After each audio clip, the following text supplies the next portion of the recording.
Hi friends, how are you? Are you fine? Yes. Okay, in this session, we are going to continue the first chapter. The name of the chapter is Three Questions. You know what are the three questions? What is the right time to begin something? Which people should he listen to? And most important thing for him to do. So that the king went to the hermit and said that I have come to you to wise hermit to ask you the answer these three questions, where the hermit was digging the ground in front of the hut. Up to there we have completed. Now see, when the king had dug two beds, he stopped and repeated questions.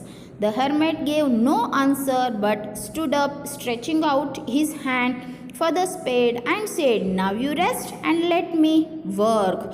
But the king not gave him the spade and continued to dig. See, here king had dug two beds and then he stopped and then he repeated these questions to hermit, but hermit did not give any answer. He stood up, stretching his hand and said, now you rest, let me work. But the king did not give him the spade and continued to dig. 1 hour passed, then another.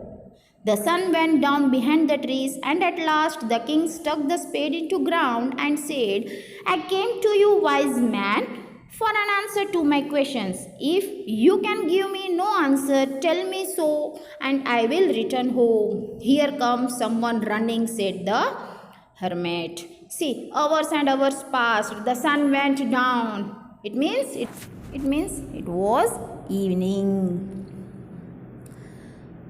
And at last the king stuck because he was tired and thrown the spade on the ground and said, oh wise man, why can't you answer these questions? Please give me the answers, otherwise I will return home. Then here comes someone running, said the hermit. The king turned round and saw a bearded man running towards them. His hands were pressed against his stomach, from which blood was flowing. When he reached the king, he fainted and fell to the ground. The king and the hermit removed the man's cloth and found a large wound in his stomach. See children, here the king turned and saw who was coming, and there he saw a bearded man running towards them. He was pressing his stomach from where the blood was flowing. He reached to the king and he fainted. Fainted means lost consciousness and fell to the ground. Okay children? The king and the hermit removed the man's cloth and found a large wound in his stomach. The king washed and covered it with his handkerchief, but the blood would not stop flowing. The king redressed the wound until at last the bleeding stopped.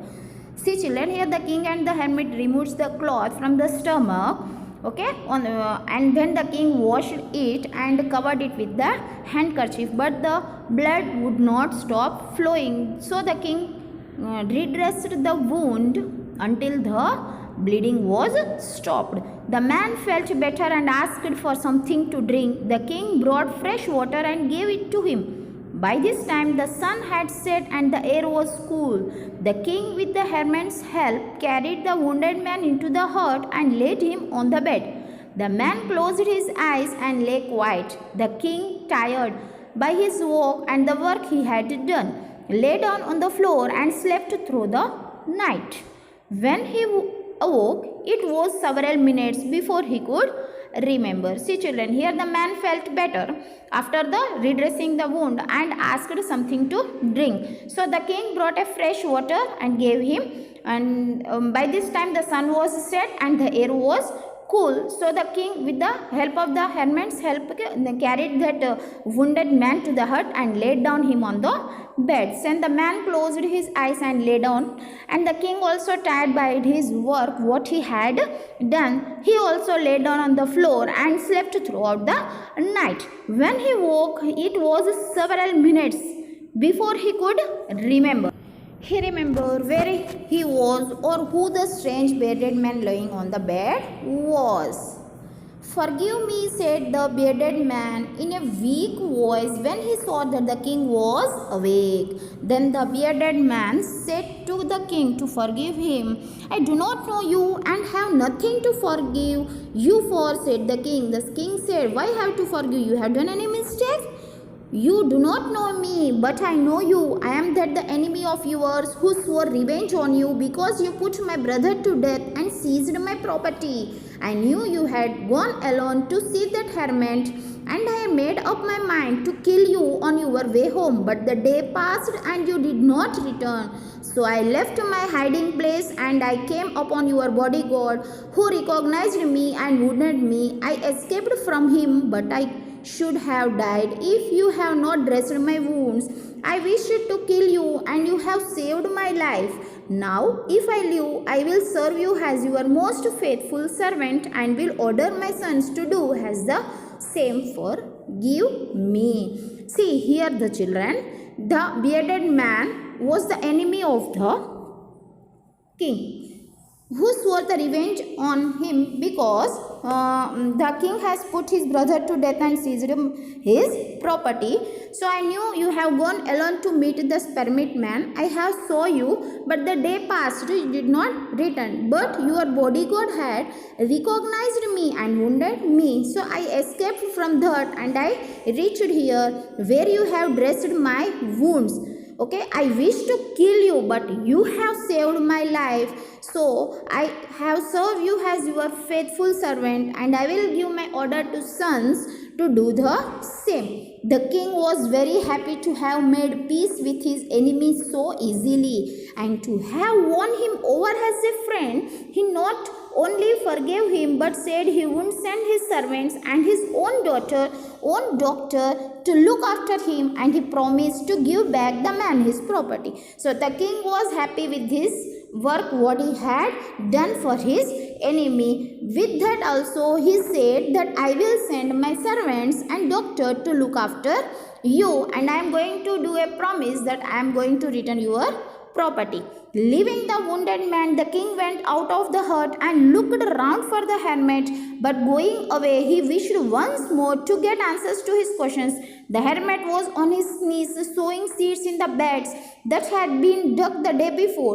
The king went up to the hermit and said, "For the last time, I beg you to answer my questions, wise man." See, leaving this wounded man, the king went out of the hut and looked what was the hermit was doing. Hermit was sowing the seeds that he had dug the day before. The king went to hermit and said, "Please give me the answers for these 3 questions, wise man, please."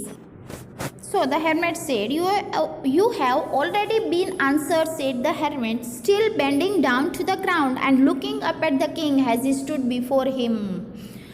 "How have you been answered? What do you mean?" The hermit replied that the king, "You yourself answered it." "I been answered? What do you mean?" "Do you not see?" replied the hermit.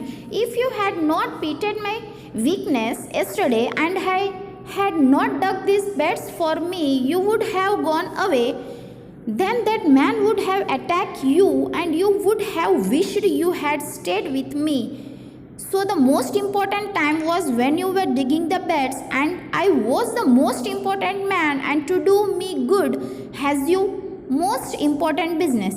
Afterwards, when the man ran to us, the most important time was when you were caring for him, because if you had not dressed his wounds, he would have died without having made peace with you. So he was the most important man, and what do you did for him was the most important business." See here, the replied the hermit, "If he had not pitied the weakness of the hermit yesterday, and had not dug these beds for him, if he had gone away, then he is attacked by that man, then he wished to stay with me.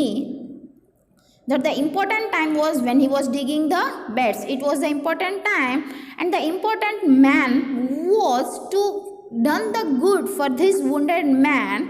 Then afterwards the man ran to us. The important time is that you have dressed his wounds and have died without having made peace with you." So, And the most important business is that you have did for him. It is the business. Remember then, there is only one time that is important, and the time is now. It is the most important time because it is the only time we have any power to act. Remember, children, the right time and one time, that is now. It is the most important time. The most necessary person is the person you are with at a particular moment, for no one knows what will happen in the future and whether we will meet anyone else. The most important business is to do that person good, because we were sent into this world for that purpose alone. See children, the most important necessary is that is a particular moment, what will happen in the future and whether we will meet anyone else or not. So the most important thing is that to become a good person, because that's why only we have sent into this world, only for that purpose. Okay children, bye bye, have a good day.